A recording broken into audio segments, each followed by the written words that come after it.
Jadi bagaimana kita meraih nilai Lailatul Qadar dan amalan apa saja yang harus kita maksimalkan di dalam bulan Ramadan ini guna meraih nilai itu? Maka nilai Lailatul Qadar itu terletak pada penamalan kita terhadap kandungan Al-Quran.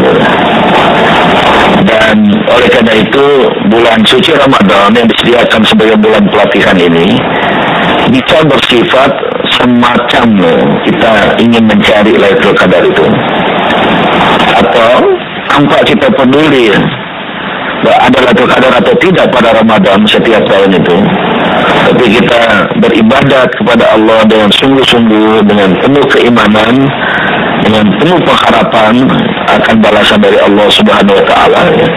Tentu kita otomatis akan melalui Lailatul Qadar itu. Maka ini segianya mendorong kita untuk beramal, maksudnya beribadat dan beramal secara mendaki dari awal Ramadan hingga akhir Ramadan.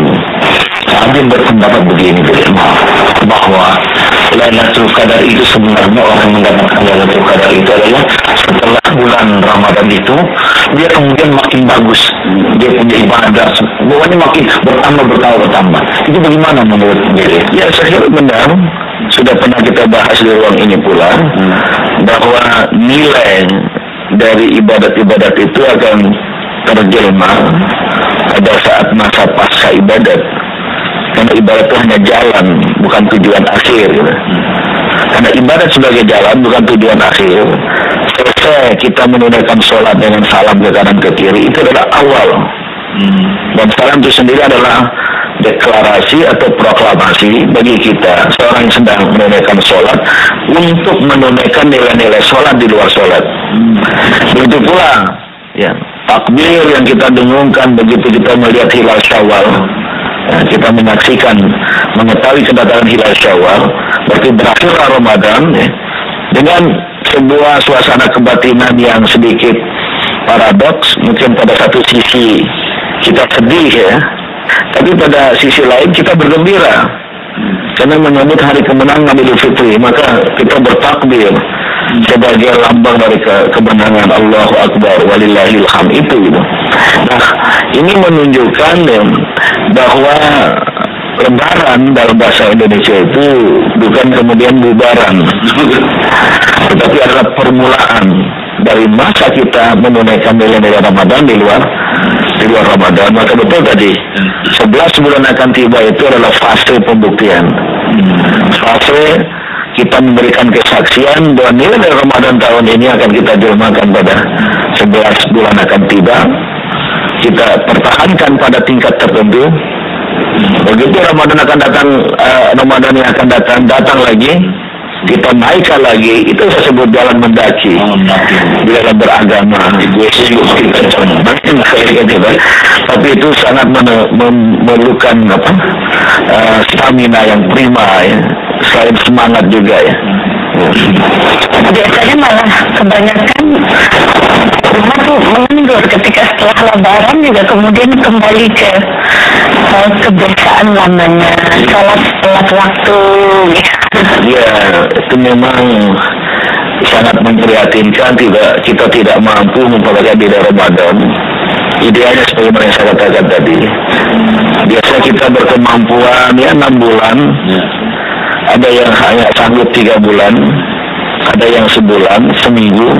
Tapi mohon maaf, ada yang nilai-nilai Ramadannya sudah terjatuh ke titik nadir pada hari pertama awal.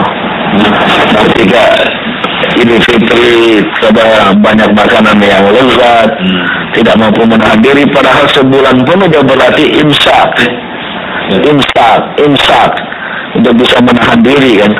Tapi sekarang dia kemudian tidak bisa menahan diri karena ada ajaran silaturahim, asik bersilaturahim ke sana kemari, akhirnya kadang-kadang sholat Zuhur, sholat asar tertinggal. Ini orang-orang yang sangat merugi.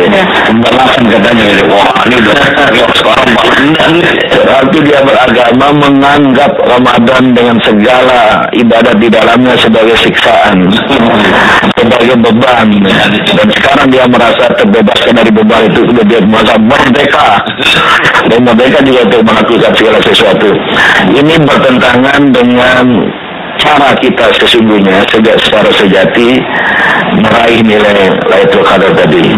Yang nilainya itu tiada lain, ya, karena itu berhubungan dengan turunnya Al-Quran, maka pesannya adalah kita memahami Al-Quran, mampu membacanya, memahaminya, dan paling penting mengamalkannya. Dan kalau itu terjadi, itu dapat dipastikan dia telah meraih nilai Lailatul Qadar, ya, dari malam diturunkannya Al-Quran yang bernilai lebih dari 1000 bulan tadi itu.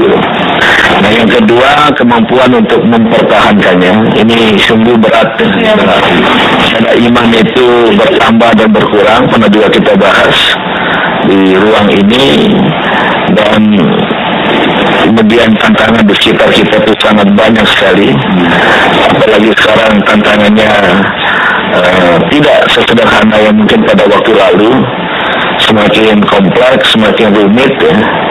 Jadi mungkin ujian keimanan pun semakin besar, ya. Mungkin setan-setan yang diturunkannya juga semakin banyak. Selain semakin banyak atau lebih tinggi lagi. Dan setan-setan itu juga sudah berorganisasi, karena ada organize mungkarat, kemungkaran yang terorganisir dalam bentuk industri-industri. Ini sungguh memerlukan ujian keamanan, dan hanya orang-orang yang tangguh yang akan sanggup menghadapinya.